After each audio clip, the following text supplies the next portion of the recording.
जय श्री राम। आज की क्या संस्कृति है, क्या धरोहर है, क्या संस्कार है हमारे, उन सभी संस्कारों को हम आज भूल चुके हैं। क्या भारत की संस्कृति होनी चाहिए थी, किस वेदों के आधार पर भारत चलता था और आज उस भारत के देश के लोगों की क्या दशा हो गई है, किस शिक्षा प्रणाली की ओर भारतीय लोग जा रहे हैं, किस शिक्षा को ग्रहण करके लोग आज अपना जीवन व्यतीत कर रहे हैं। इस सनातन धर्म में, इस आर्यावर्त के भीतर जो असली शिक्षा प्रणाली थी, जो वेदों की, आज हम उनको क्यों छोड़ गए। आइए आज आपको उन सब के बारे में जानकारी देते हैं। कहते हैं पहले भारत देश के अंदर गुरुकुल हुआ करते थे और गुरुकुलों के अंदर संत महात्माओं के द्वारा, ब्राह्मणों के द्वारा शिक्षा दी जाती थी। छोटे छोटे बच्चों को वेद पढ़ाए जाते थे, सभी को ज्ञान दिया जाता था, उचित शिक्षा दी जाती थी। जो जिसके लायक होता था उसको वैसी ही शिक्षा दी जाती थी। उस गुरुकुल के अंदर वेदों में जो सार था, जो आयुर्वेद का ज्ञान था, वो भी बच्चों को सिखाया जाता था कि अगर कोई बीमार पड़ जाए तो आप आयुर्वेद के माध्यम से उसे कैसे ठीक कर सकते हो। विद्यार्थियों को ये सब बातें सिखाई जाती थी कि किस मौसम में कौन सी दवा, कौन सी जड़ी बूटी आपके शरीर के लिए लाभदायक है, कौन सी असरदार है और कौन सी असरदार नहीं है। कहते हैं युद्ध कला में भी विद्यार्थियों को निपुण किया जाता था। बच्चों को ऐसी शिक्षा दी जाती थी जिनसे उनका मस्तिष्क, जो दिमाग है, वो इतनी तेजी से दौड़ने लगता था कि जो गणित का आकलन है वो सेकंडों में विद्यार्थी कर देते थे। भारत हर प्रकार से निपुण था शिक्षा में, परंतु भारतीय लोगों को गद्दारी करनी नहीं आती थी, किसी का बुरा करना नहीं आता था, किसी से कोई धोखाधड़ी नहीं आती थी। धीरे धीरे समय बीतता गया।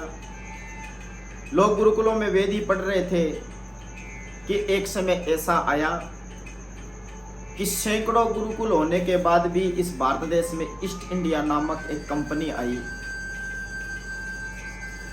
और उस कंपनी ने मुगलों के साथ इस भारत में समझौता किया और व्यापार करने की मांग की। जब भारत के अंदर उन्होंने व्यापार करना शुरू किया तो कहते हैं व्यापार के भीतर उन्होंने भारत को खोजा और भारत को इतना खोजा कि उन्हें पता चल गया, उन्हें ज्ञान हो गया, उन्हें बोध हो गया कि भारत के अंदर धन बहुत है। भारत को ऐसे ही सोने की चिड़िया नहीं कहा जाता। जापान का एक पत्रकार था उस समय में और कहते हैं वो पत्रकार एक बार भारत आया, उसने पैदल यात्रा पूरे भारत में की। तो कहते हैं उस समय में कोई कैमरा नहीं होता था, कोई रिकॉर्डिंग करने का कोई संसाधन नहीं होता था, केवल लिखने के लिए कागज पेन हुआ करता था।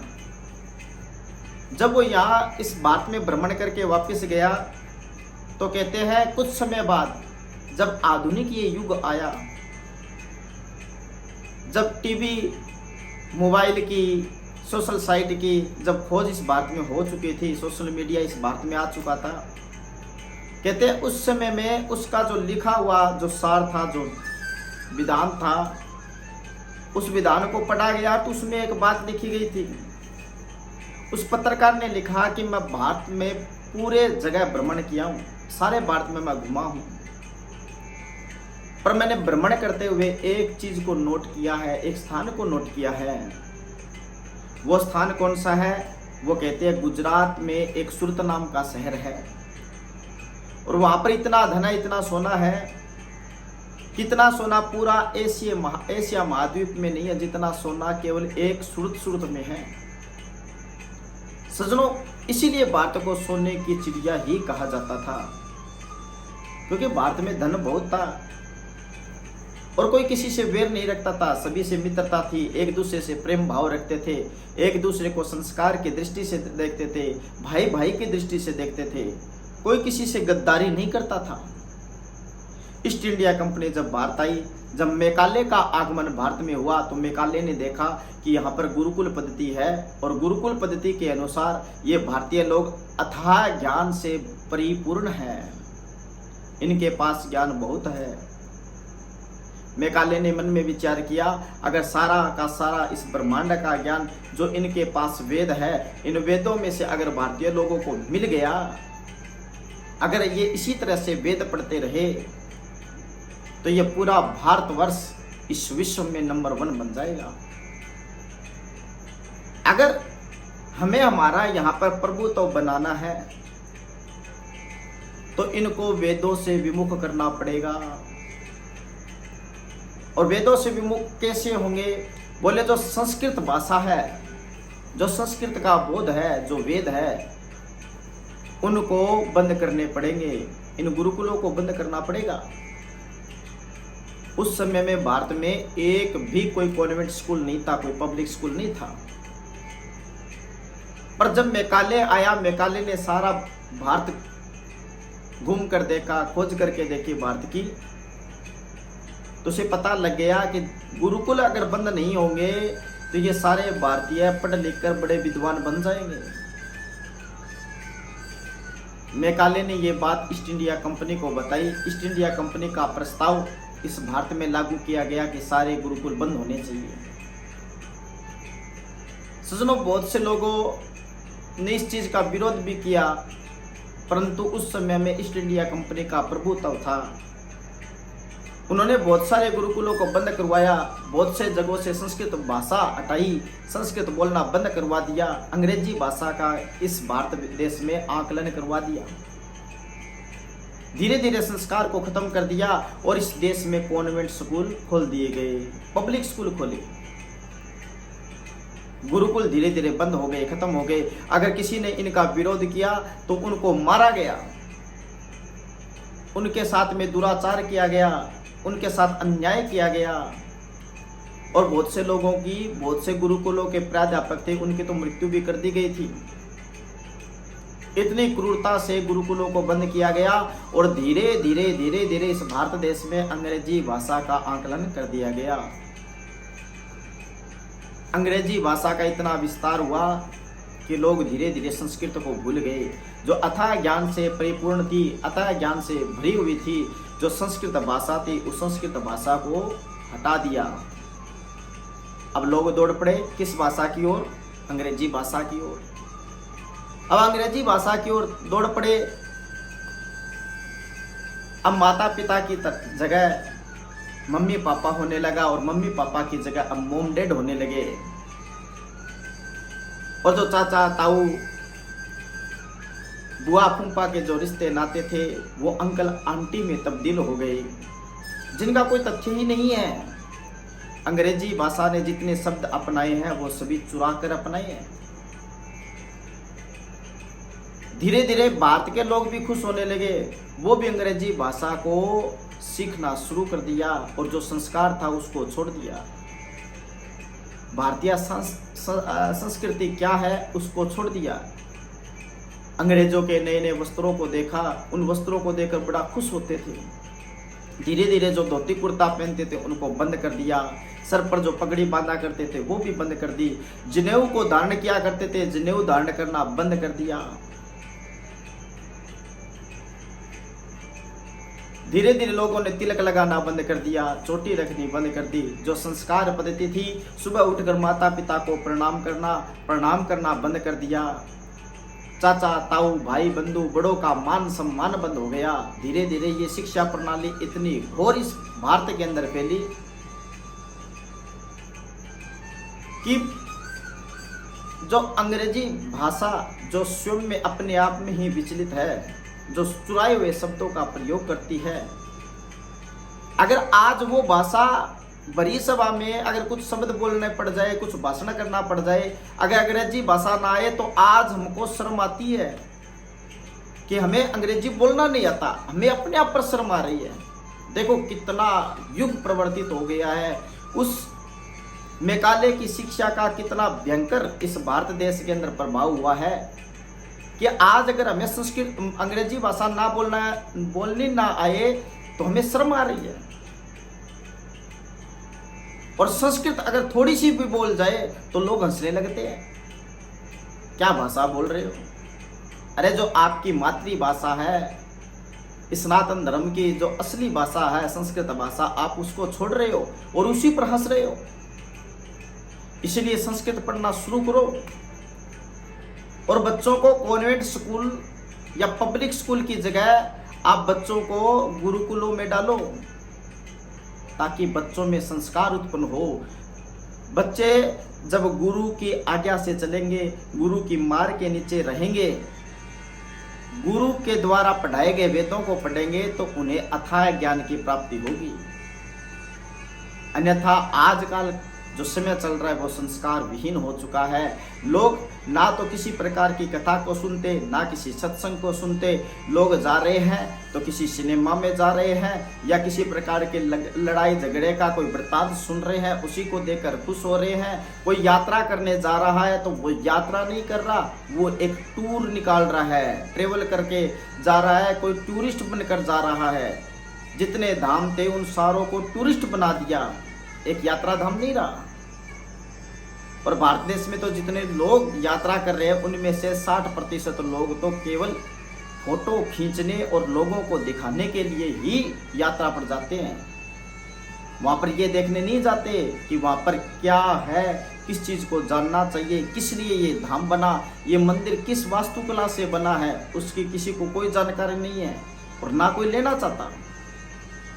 तो इसीलिए आप बच्चों को कॉन्वेंट या पब्लिक स्कूलों को छोड़कर आप गुरुकुलों में बच्चों को डालो, क्योंकि गुरुकुलों के नियम होते हैं। बच्चे जब नियम पर चलेंगे, जब अनुशासन में रहेंगे, तब उन्हें अच्छा बोलना भी आएगा, संस्कार भी आएगा, अच्छी शिक्षा उनके जीवन में ग्रहण होगी और वो आजीवन आपका साथ देंगे। अगर अंग्रेजी भाषा की प्रणाली में चलते रहे तो धीरे धीरे बच्चे हमारा मान सम्मान करना तो छोड़ ही देंगे और आजीवन के लिए क्या, आधा जीवन भी हमारे पास नहीं रहेंगे। आज हम मदर्स डे मनाते हैं, फादर्स डे मनाते हैं, ये हमारे भारत देश के कोई डे नहीं है, कोई दिवस नहीं है ऐसा कोई। कुछ यूरोपीय ऐसे भी देश है जहां पर बच्चों को जन्म देने के बाद बच्चों को छोड़ दिया जाता है ऐसे ही, और उनको ले जाकर वहाँ की जो सरकार है उनको किसी अनाथालय में रख देती है। जब माता पिता को पता चलता है कि आपके बच्चे वहाँ रह रहे हैं, उनका पालन पोषण वहाँ हो रहा है, तो वो साल भर में शायद किसी भी दिन एक दिन उनसे मिलने के लिए जाते हैं। तो वहाँ के बच्चे, जब माँ मिलने जाती है तो मदर्स डे मनाते हैं, जब पिता मिलने जाता है तो फादर्स डे मनाते हैं। अरे हमारे पास तो हमारे माता पिता 24 घंटे है, हमारे लिए कौन सा मदर्स डे, हमारे लिए कौन सा फादर्स डे, हमारे लिए तो मातृ पितृ दिवस हर रोज होता है। भारतीय संस्कृत धारा, संस्कृत सनातन संस्कृति तो यही कहती है कि आप जब भी सुबह उठो सबसे पहले माता पिता को प्रणाम करो। सनातन संस्कृति से अगर जुड़े रहोगे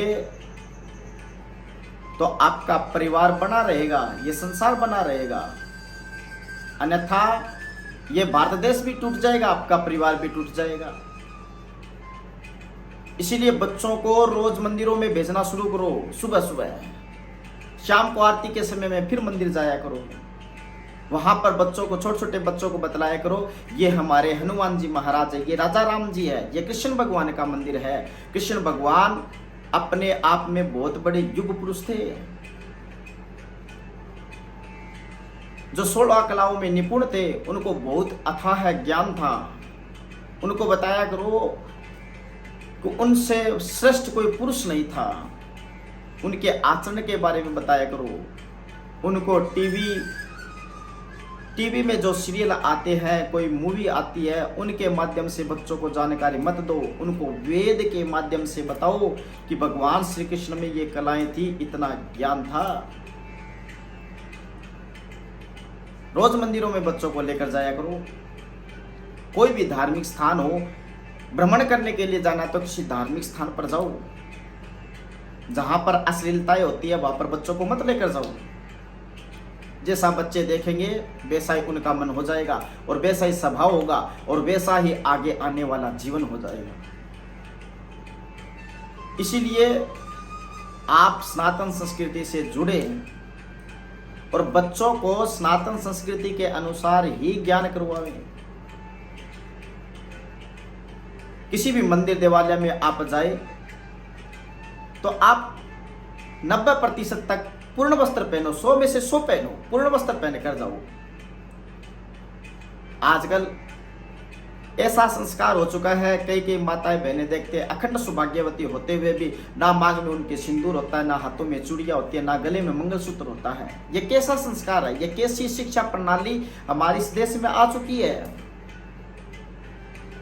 हमारी जो संस्कार संस्कृति प्रणाली थी वो अथाह थी। राजा राम जब अयोध्या नरेश बने थे, अयोध्या में जब उनका राज्याभिषेक हुआ था, तब उनको आसानी से कोई राज्याभिषेक थोड़ी मिला था, आसानी से कोई राज्य नहीं मिला उन्हें। उनका अभिषेक हुआ था तो कहते हैं भगवान राम को भी बहुत कठिनाई से परीक्षा देनी पड़ी थी, उनके भी संस्कारों का बोध करना पड़ा था, उनके संस्कारों की भी परीक्षा ली गई थी। भगवान राजा राम ने पहले वनवासी स्वरूप धारण किया और पहले निषाद राज को राजा बनाया, फिर सुग्रीव को राजा बनाया, फिर बिलनी को, माता सबरी को मान सम्मान दिया और कहते हैं जटायु को मोक्ष द्वार पर भेज दिया। और विभीषण का राज्याभिषेक करने के बाद, रावण का वध होने के बाद जब राम वापिस अयोध्या में आए तब उनका राज्याभिषेक हुआ और उनके भी संस्कारों की परीक्षा ली गई, जगह जगह पर उनके धैर्य की भी परीक्षा ली गई। जब सुपर्णखा आती है, जब भगवान राम से कहती है कि मैं तुमसे विवाह करना चाहती हूं, तब भगवान का धैर्य ही तो वो देखा गया था। भगवान का धैर्य कैसा है?